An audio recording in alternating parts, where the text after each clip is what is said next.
And now we're live again for more. And I've got another North American legend with me. My God, Big D's rising straight to the top. This content creation thing's working out, guys. All right, today I have got Joe Muenster Lima, who you may know as your Fragadelphia photographer most recently in the last year and a half or so. But Joe has been a professional Counter-Strike player for I don't know how long. But Joe, how are we doing today? I'm doing great. How are you? Oh, I'm freaking fantastic. You have no idea how excited I am that you're doing this interview with me. I really have been enjoying. Happy to be on. Thank you. I've been really enjoying everybody that I get, but getting to talk to like people that like really play the game and have competitive experience definitely bring a different light that you don't normally get to experience, and I think a lot of people like that. So let's go all the way back in time, Joe. Give me how Right to the beginning? Yeah, what's your earliest memories of Counter-Strike? Like how long have you been playing? Because you're a bit of an old head like I am, are you Yeah. not? I'm honestly I'm not that old of a old head. I'm up there in age for sure, but I didn't start getting into Counter-Strike until I was in college. So this was around 2015, 2014. Um, I was just between classes one day. I didn't have anything to do. I didn't want to leave campus because my next class was pretty soon. So I plopped myself down in the cafeteria. I was out on my laptop just scrolling the internet. And I came across a live stream on Twitch, and it was one of the early DreamHack events. It was like DreamHack 2015 or like a 2014 winter, maybe. And I was fascinated because like I'd never known about esports before then. I'd always been a gamer since I was a kid, but I didn't know that there was like a competitive aspect to it. And when I saw that live stream, and I saw teams playing against each other on stage, it was an FPS game. They were playing for money, and there was a crowd, and everybody was cheering. And I was like, "This is actually like super cool. Like I'm gonna watch more of this." So I spent like the next hour. I even watched a little bit of it in class that day because I was so intrigued by it. Um, and I just kind of instantly fell in love with it. I got lucky that it was Counter Strike that I was watching because I didn't know anything about Counter Strike before I saw that, and I didn't even have a computer to play Counter Strike on. So for about, I would say, a year and a half, I was literally only a pro Counter Strike spectator, and I didn't get a computer to actually play it on until a year and a half after I started watching it, and that was in like 2016. So that's how I got my start as a spectator. I didn't start playing it seriously and competitively until maybe like 2017, maybe is my earliest team. I can't even remember exactly. But yeah, I can go into that too if you want me Yeah, to. dude, I want you to take we're gonna go all the way from the All the way. All right, you want sitting at all the the little details too, yeah, or do you oh want me to give you yeah. the Lay it the down. broad Yap strokes? away. This All is right, your time so to shine. The people want to know. I made a bunch of friends in matchmaking way back when I first started playing, and I say way back, but it's really not that long ago, Real 2017 or whatever. real fast, did you jump straight into matchmatchmaking like trial by fire? I'm just gonna start playing competitive Oh Counter-Strike. yeah, Fuck absolutely, yeah, yeah, that's the way to do absolutely. it, baby. Yeah, I didn't know anything else. Like I launched the game and I clicked play. Like that's all I That's knew how to do. beautiful. I'd never played the game, and I'd been watching for a while, so I was like, yeah, I want to try what I watch all these pros playing. So, um, eventually, I reached like the upper like LEM ranks, and I made some friends there that I was playing with pretty consistently. And one of them started playing with a team in intermediate, and they didn't have a coach at the time. And they asked me, since they had an open slot on their ESEA team, if I wanted to like watch their games from like inside the server. It wasn't like a serious coaching gig or like a serious team at the time. So I was like, yeah, sure, fuck it, why not? Like I'll watch the games. I'll be in the voice comms with you guys. I'll laugh and throw some jokes out there and have some fun. And that was how I joined Vikings at the time. And eventually that team got good enough to make main and then eventually MDL, which is when around the time I started taking coaching more seriously. And one of my friends on that team left and joined Party Astronauts, who also didn't have a coach at the time. And when he left and joined that team, he was like, "Hey, this team doesn't have a coach either. Like, would you be interested in trying to coach like a more serious team with us?" So that's how I joined the first iteration of Party Astronauts, and that was back in the day. That was like Ben Leet, Tone Alone, Sidestep, Stellar, Rampage, Booby. I mean, we went through a bunch of players back then. Um, so from there, it was just the slow climb in North American MDL slash ECL slash Premier for about 6 more years of that, and eventually got signed to EG. And after my contract with EG expired, I'm here doing photography. So that's pretty much my general journey through Counter Strike, I guess. Yeah, well, and then how did you move from being a coach on the Party Astronauts to like being a player? Because you played with them at LAN, did you not? Or once they because Party Astronauts No, got picked no. up by EG, right? And was the EG Yeah, white? I was never actually a player, like a pro pro or like semi-pro player. I never actually played the game that seriously. I only ever coached it. Um, there was like a season where I took a break from coaching, where I filled a roster spot so my friend wouldn't lose the team spot in ECA. Where I played advanced. It was like 2 seasons or a season and a half. But other than that, I never really played the game seriously or competitively. It was only ever coaching. Okay, well, that's even better because Big D's been thinking about getting into coaching the more players that I talk to. And we talked about my rating, and some players are like, Big D, maybe you should be thinking about coaching, buddy. And so, uh, Yeah, why not, man? dude, I'm going to do it. I was, then let me ask you, because coaching is a very ambiguous role in esports, right? Like it's one that is uh, it obviously is like really helpful when somebody is folding it into the right roster or whatever. But to you, like, what is a coach? Like, what was your idea of a good coach at that time? What were you striving to be? So whenever I would tell people outside of esports what I did, um, I would basically boil it down to whatever you think like a soccer or like a basketball coach would do with a team is like generally what I would be doing with my team. Is like setting up practices, working on strategy, managing rosters, um, handling scheduling and team organization, um, communicating with outside people for in like in place of the team so they can just focus on playing. Um, it was like a combination of all of that into one, and like helping people individually on top of that, and working with personalities and like trying to solve interpersonal issues as well. So that was like my general idea of coaching and like how I explained it to people. Well, and I like that because that's what I view like that's what I think coaching should be as well is like doing everything you can to make it so that when it comes to game time, those five players are just mentally locked into that game and like. But how much like analysis or like strategy work or like tactics, like how much of a hand did you have in that kind of stuff outside of that, or was that generally left up to like the roster and the IGL to come up with that kind of stuff? It varied as I progressed as a coach. Like through different iterations of our teams, like I got more confident in myself and my own ability to like analyze the game that I started playing like more of a part in it towards the later years of my coaching career. Um, I would say it was mostly a team effort for the most part. Like everybody played their part in our strategy and contributing to our overall tactics. At the end of the day, though, it was always came down to the IGL to make the calls in the game.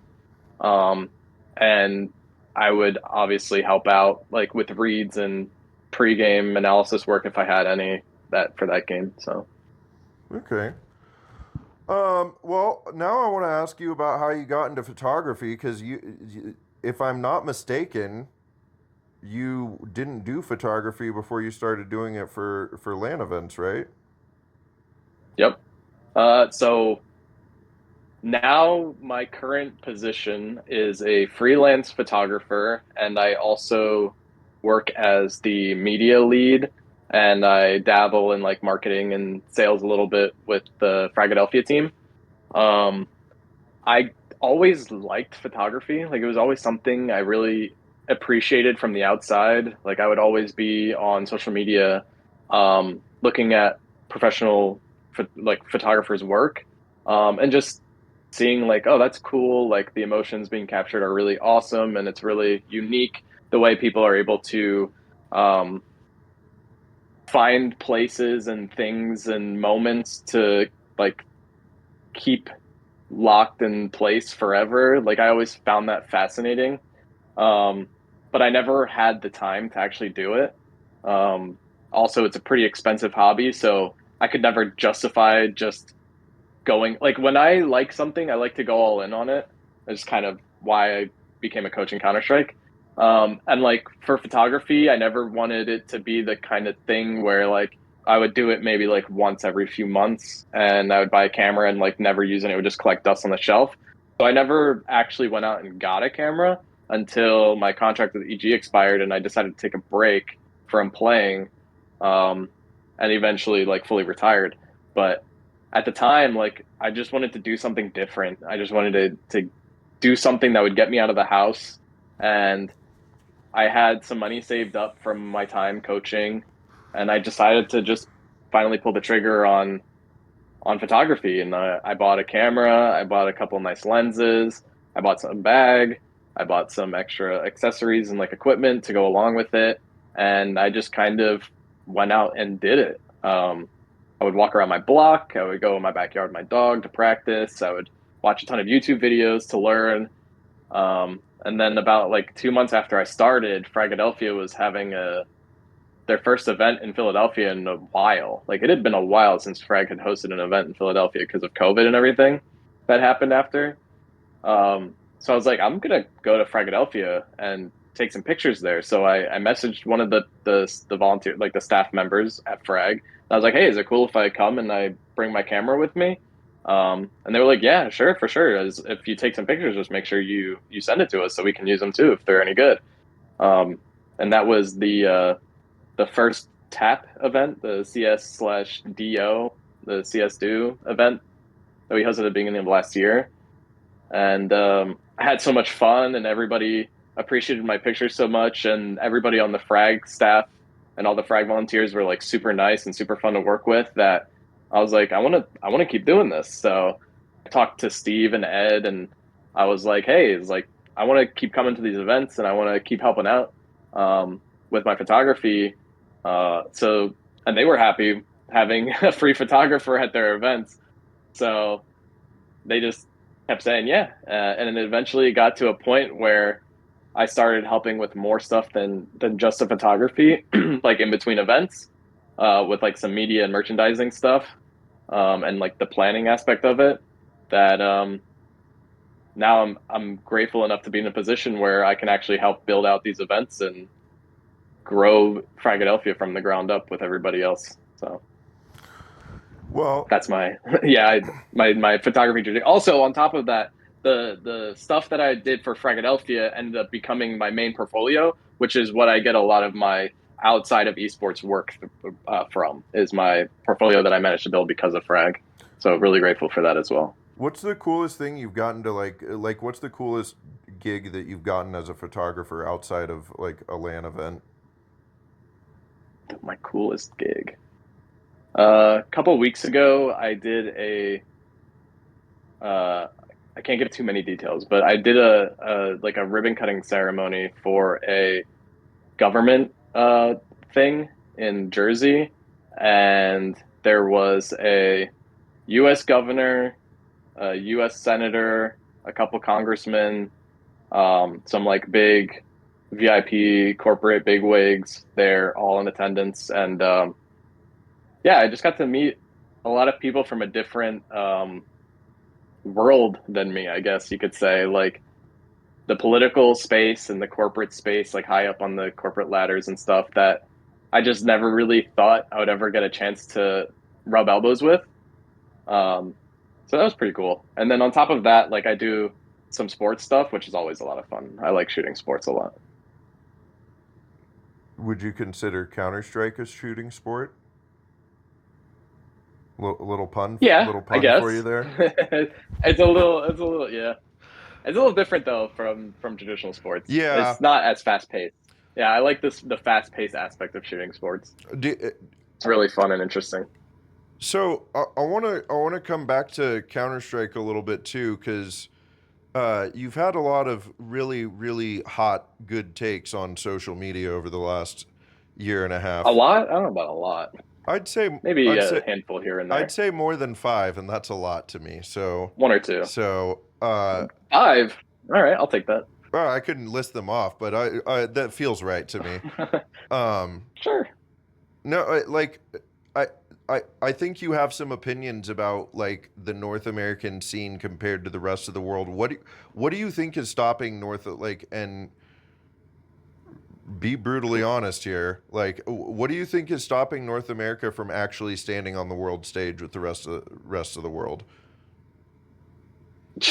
That's one hell of a question, man. You basically were like, what's the meaning of life? Yeah, this is one Go. of those things that if So it's like, anybody knew the answer to, we would be up there. exactly. But It's like you wouldn't be asking this question if I knew the answer because it would be happening, right? but So it's a hell I of don't a know. question. It's a lot. Like my gut reaction is it's just that Counter Strike in North America isn't big enough. I think it's not in a place where one, it's profitable to be like a part of long term, or at least if it is, like people aren't seeing it, which it's basically like a giant cycle where like there's so many points in the cycle that are like so messed up that like you can't really pinpoint one thing that would fix the whole cycle. You kind of need to fix them all. And I don't even know what all of the issues are, but like the popularity being low means people aren't as invested in it, which means players don't have like long-term goals to like reach higher levels, which means they're not putting as much time into being good, which means the skill level overall is lower, which means the quality of play is worse, which means the viewership is worse, which means the investment is lower. Like it's just it's everything is affecting everything and nothing is like doing well in North America per se. Um, so it's really tough. I think there's no like one solution fix all thing that we could implement. It kind of just has to like start from the ground up. And I think that like one of the things that we're doing with Fragadelphia is like kind of helping with that. Mostly because I think esports in North America needs to kind of dial back the professionalism a little bit and go more lean more into the grassroots like it used to. Um, like back in like the source days or the 1.6 days where like people were just going out to lands, dragging their like heavy ass computers and their CRT monitors out with them to just play the game and have fun. Not playing for any money, not playing for any glory. Like it was just for the love of the game, just to enjoy themselves and build a community and try to be as best as you could be and make your team as good as they could be, just to be the best. And I think like we need to bring back that kind of grassroots feel to American Counter Strike so that people get back into it, like the players get back into it for the right reasons, or at least more than just the monetary reason. Like not to say that the monetary reason is the wrong reason, but it needs to be more than just for the money. There definitely needs to be a passion that we kind of lost along the way in America, especially when COVID hit. So I think that's a good place to start. And then from there, we could probably start implementing solutions to the other issues as they pop up. But yeah, it's a tough conversation to think through because it's there's so many things, and I always hear people throwing out the like, oh, the player mentality is just so bad that it's never going to go back, and it's like that might be a small part of it, but I never really like since I started competing, it doesn't actually feel like the player mentalities and the attitudes are any different than when I started, or any different than what people describe it used to be back when there was no money in it. So I don't really think the mentality aspect is really the problem. And I think it's just an easy like engagement answer to give out that people throw out on social media where like it's so easy to just agree with it without any evidence of it actually being true. Whereas other things you probably need to back up with numbers or statistics or something. So people are just like, "Oh, player attitudes are shit," and it's like a one of those like you shit on something to get attention, like rage bait kind of ideas. Like I feel like that's like the rage bait answer that gets a lot of traction, and I don't actually agree with it at all. So No, I like that take. yeah, I don't know if that was if that was the answer No, you were no. looking for that Listen, there's question. no right or wrong answer here. Hang on, actually, I'm grading you over here. Let me write. I'm Yep. grading you on every What was it? question Eight, here. eight, 8.5 out of 10? B plus? Yeah, give it a 9.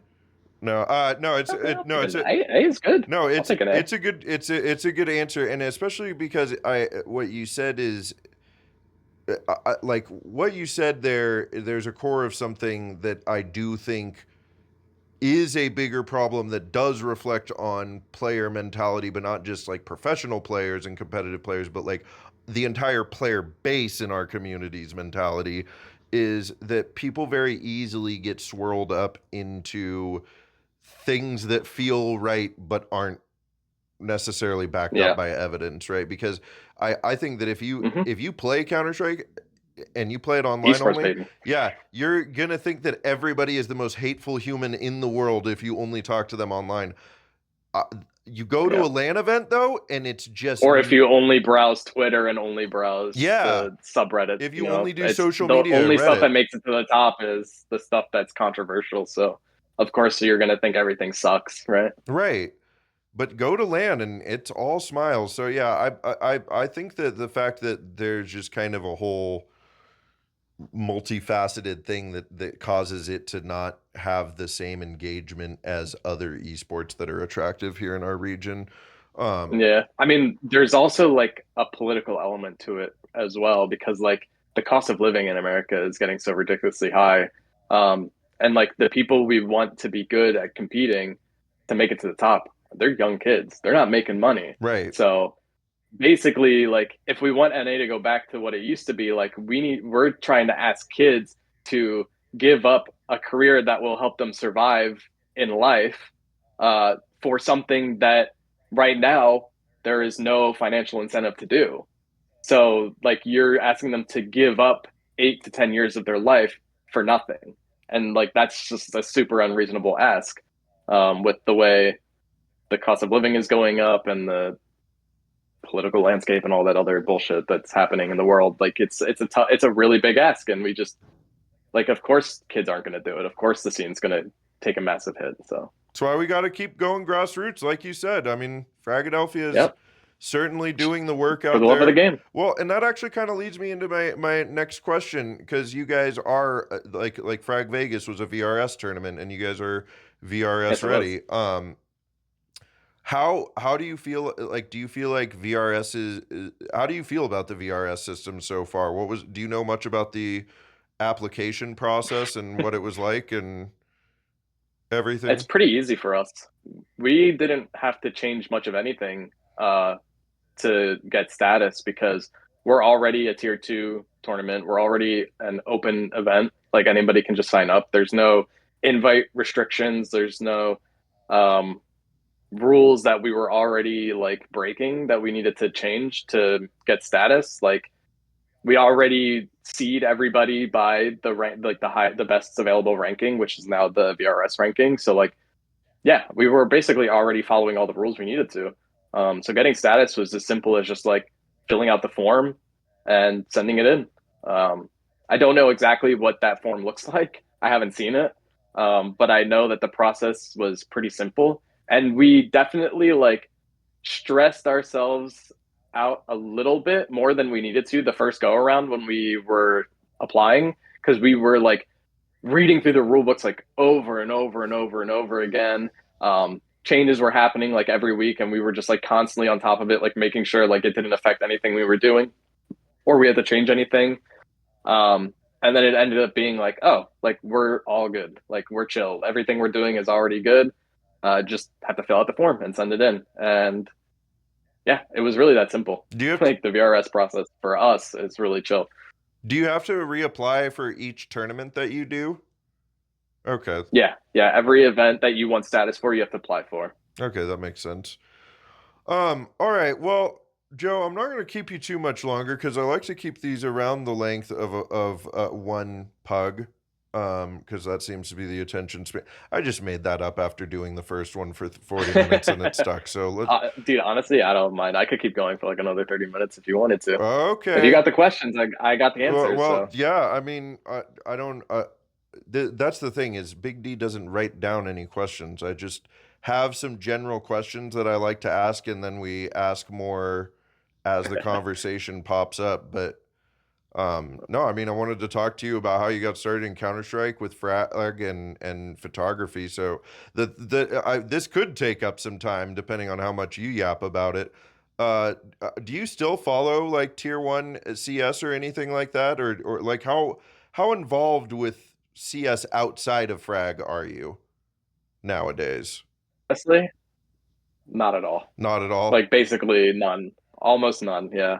Like I'll watch a final here and there, but other than that, like I'll only watch like some games that my friends are playing, and so like a couple ECL matches here and there, maybe some Impact games here and there. But yeah, the tier one scene, like I see what people are talking about on social media, and that's basically the extent of like what I know. Um, Maybe if I have nothing else going on and like I see an interesting matchup, like a Vitality game, I might catch now that they're on their win streak, just to see if like that's the team that finally takes them down, like that kind of thing. But like, no, I don't really. I'm not really following the scene that closely or at all, really. All right, perfect. Let's hear those Dallas predictions then. Oh, let me pull it up and I'll tell you my predictions based off of no information at Yeah, all. exactly. Literally zero. I Oh, obviously FaZe is winning the whole thing because they have simple, right? well So that's an easy one. well we're going to talk about that as well because I want to know if you think that that's like what do you think's going on there with FaZe picking up simple and Rain's not even playing. Well, Rain is having a second kid, so he couldn't be playing. Get your priorities That's definitely straight, more dude. important. Come on. He did. He Family did. first, baby. He did. That's Okay, so let's see. Group A. Vitality's definitely taking it all the way to the final through Group A, or at least the playoffs through Group A. I would say in Group A, Vitality, Mongols, and then the rest is a toss-up for playoffs. Or is it only two? It's only two through that go through each group, right? I think so. Or is it two group? Is it there are two groups or is there four Yeah, groups? yeah, it's two groups. Then What's the playoff bracket? Where's the play? if it's two groups, then I think it's two players or two teams per group move on to the quarterfinals or something like that, or semifinals. Yeah, yep. I see it here. Okay, so yeah, so I think Vitality and Mongols are going through Group A, and then Group B, uh, Falcons and Maus probably. I don't, I don't think FaZe got it in them with this current lineup. Maybe if they had more time and they had Rain instead of Skulls, they could do it. But I don't think with this current version of Simple, with not a lot of practice, probably, I don't think they got it in them to beat Mauser Liquid. Which apparently I'm seeing now they're literally about to lose to Liquid right now. So Are they actually?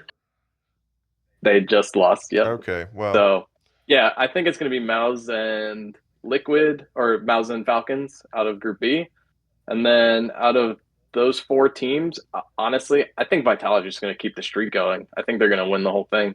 I've been They just go ahead. go ahead. No, you. I was going to say just from the couple games that I've been seeing from them, they just look like they got it all figured out right now, and nobody can even come close to Zywoo's form. Yeah, I've been I mean, Cloud9 won the major in 2018. That was hype, and I was a Cloud9 fan from like 2013 when I started playing, and then the Cloud9 roster disbanded and they went off and wherever, Yeah. and I started following that Vitality roster because I was really excited about that project, and to see them 5 years later finally like really become what looks like gonna be the first dynasty team of Counter Strike 2 is pretty damn exciting. So I'm thrilled to hear you say that they're gonna win it all. And if they don't, I'm coming and Yeah. looking for you. What Go what'll for it. what'll I happen? don't I don't care. know, I don't but care. I don't care enough to be right or wrong yeah, on this. So exactly. I don't, dude. I don't either. I don't follow like. I'll take an L as easily as I'll take a W. So Fine. Okay. Well, what about the major? What do you have any major predictions coming up? Are you going to be at the major? yeah, actually, I am going to be at the Are you major. going to be Turns out, photographing? uh, Doing photography? no, I'm going as a spectator. Thanks to a great friend of mine who, as of this recording, I can't name. Um, he is getting me a couple tickets to the major, so I am super grateful to him. Well, I wonder Um, who that could be. so I finally get to go to my first major actually as a ever, and then also uh, the fact that it's in North America is pretty freaking sweet. So And it's gonna be a good time. Yeah. and And as for predictions, I got nothing. I got nothing on major predictions, man. It's major is always that tournament where like you have your top three, and I would say even outside of the top three, like anybody in the top five could take it on a good day. yeah, I really enjoy And the they're always major whipping out format. their best stuff, so you know, yeah. Yeah. Well, and we're gonna have the pick'ems coming up again. That's always an exciting time. Everybody loves pick'ems. I don't necessarily. Yep. They just seem to suck up my money, and I suck at them. But I everybody else gets really excited. it's usually only like what, like Oh $15. yeah, It's no, not it's totally terrible. worth it. It's always really fun, and it makes the Yeah, you major get a more little exciting. something to Yeah, yeah, it's exactly. a It little helps you something. engage with the major more. Yeah, Yeah, it makes all the games feel like there's I mean that as much as I don't like gambling, that is the reason why people enjoy gambling on Counter Strike matches is because it makes the matches feel more important to them, right? They got some money on the line, so that's the same idea as like when you put your pick'em on the line, it makes it more exciting. Um, I really wish that they would go back to the old pick'em system when I first got into Counter Strike, what was where they that? had the signature stickers, and you would build out like a fantasy team of players with the signatures, and players based on their performance would get points for your team, and on top of that, you also got to do the matchup pick 'em. It was like a much more interesting and fun system to play in, and I think it was just yeah, it was just better. It was just way I better. do like the sound of like having some like fantasy involved in it, but I think I avoided doing the pick'ems back in the day just because like you had to buy all the individual stickers for what you were like Yeah, having to I mean build out or that's why the sticker prices were higher back then. It's because you had to actually use them. You had to buy them and actually use them. right. So Well, yeah, yeah, and you know, gambling's fun. I don't like gambling either, but like if it's so popular and as long addicting as you do for it responsibly, right, you know, exactly, you do you. exactly. All right. Well, now I'm going to ask you the last question that I ask everybody here. Shoot. Um, and this is your opportunity to really get on that soapbox and just preach to the world about. I actually I well, can be preachy. yeah. I meant to ask you earlier what is the meaning of life because you said that one question was like it, but we're way past that now. This can kind of be tied into the meaning of life. Talk to your this is like if you were to talk to a younger version of yourself, either like you know like a little kid version that's still got stars in their eyes and everything, not jaded about the Yeah. world. What kind of advice would you want to give them? And it can be Counter Strike, esports, just general life advice, whatever you want to say here. What kind of advice would you lay down for the younger generation? Man. So for me specifically, I don't want to be too honest because then I probably wouldn't be in Counter-Strike if I were being like super, super honest about the advice I would give myself.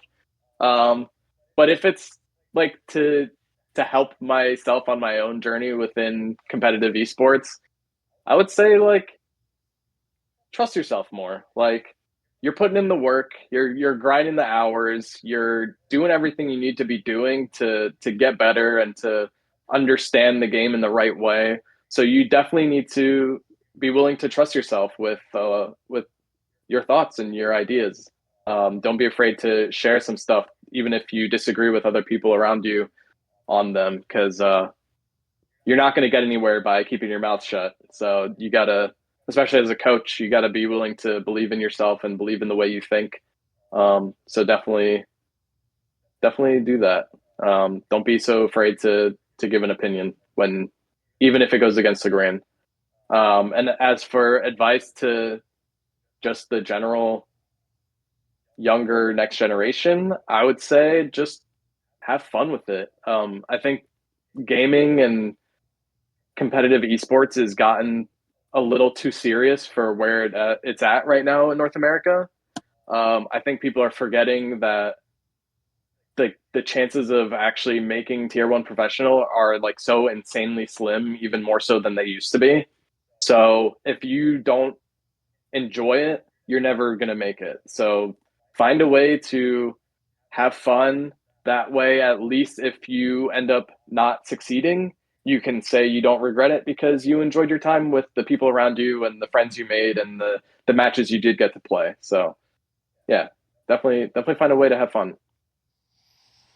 Trust yourself and have fun. I like that. All right, Joe, it's been a pleasure. Thank you so much for joining me. And we'll have to do this again someday because I know how much you love being in front of the camera. Seriously, I really appreciate you Yeah, I doing don't this. mind it. All right.